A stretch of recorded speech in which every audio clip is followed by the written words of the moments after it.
दोस्तों, कहा जाता है कि प्यार और जंग में सब कुछ जायज है, लेकिन क्या सच में ऐसा होता है?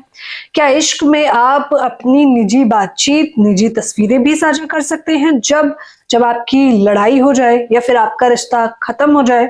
अब ये प्रत्येक व्यक्ति के अपने अपने विचार इस विषय पर हो सकते हैं, लेकिन मेरा इशारा था सांसद चंद्रशेखर आजाद और रोहिणी गावरी के संबंध के बारे में।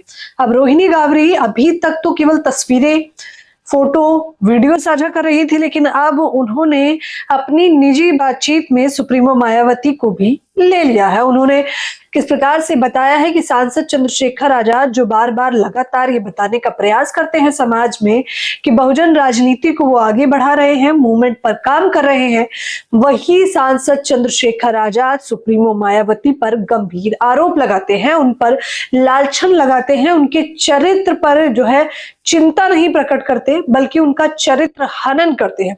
ये मेरे आरोप प्रत्यारोप नहीं है, बल्कि रोहिणी गावरी के एक और नए वायरल ऑडियो में ये तस्वीरें आपके सामने साझा हो जाएंगी।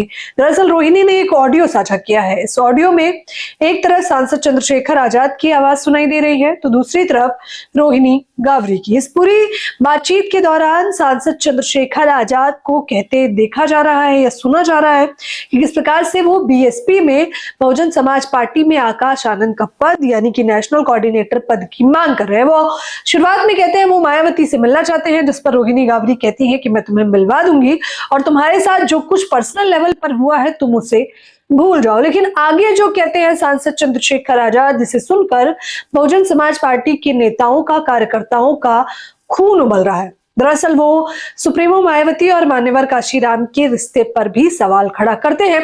इसको लेकर रोहिणी गावरी अपने सोशल मीडिया के एक्स हैंडल पर लिखती है, संघर्ष की मिसाल बहन जी के प्रति चंद्रशेखर की गंदी सोच, बहुजन आंदोलन को खत्म करने की साजिश। चंद्रशेखर ने कहा कि बहन जी काशीराम साहब को ब्लैकमेल करती थी, धमकी देती थी, मुख्यमंत्री नहीं बनाया तो समाज को बताऊंगी काशीराम साहब ने मेरा डैश किया है। ये देखिए, ये शब्द जो रोहिणी गावरी ने लिखे हैं, इन्होंने कहा कि ये सोच विचारधारा है चंद्रशेखर आजाद की। अब कुछ सवाल है जो वाजिब तौर पर पूछे जाने भी चाहिए और जनता लगातार पूछ रही है। पहला, इस ऑडियो के आने के बाद सबसे पहले आजाद समाज पार्टी ने सफाई दे दी कि ये एआई वीडियो है, जिसके बाद रोहिणी गावरी तीखे तेवर में कहती है कि इस पूरी सच्चाई को समाज को बताया जाए। आखिर क्यों नई पीढ़ी के मन में अपने महापुरुषों के प्रति जहर भरा जा रहा है, क्यों हो रही है ये साजिश?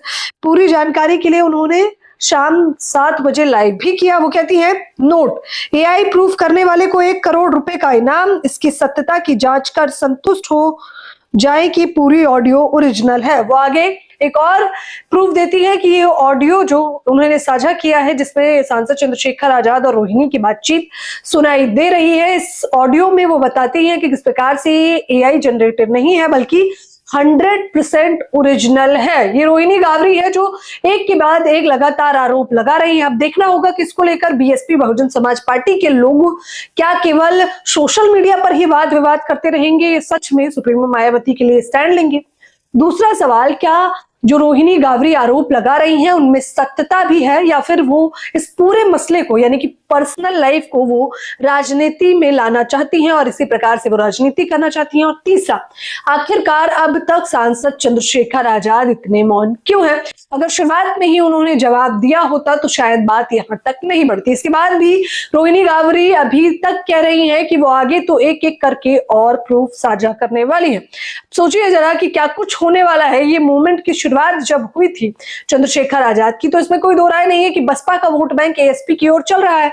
बहुजन समाज के लोग जो अब तक बीएसपी पर भरोसा करते थे, लेकिन एएसपी पे भरोसा करने लगे, क्योंकि उन्हें लगा कि सांसद Chandrashekhar Azad SC ST OBC minority की जो बात कर रहे हैं वो सच है। लेकिन इस ऑडियो में जहां पर बहुजन समाज के लोग सुप्रीमो मायावती को सर्वोपरि मानते हैं, वो इस ऑडियो के बाद क्या कुछ कहने वाले हैं या क्या कुछ प्रतिक्रिया देने वाले हैं? क्या वोट बैंक भी खिसकने वाला है चंद्रशेखर का?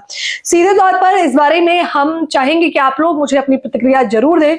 अब देखना होगा कि राजनीतिक गलियारों में ये जो हलचल मची हुई है, इस पर क्या वाद विवाद होता है। फिलहाल इस खबर के बारे में आप लोग मुझे अपनी राय जरूर दें। धन्यवाद।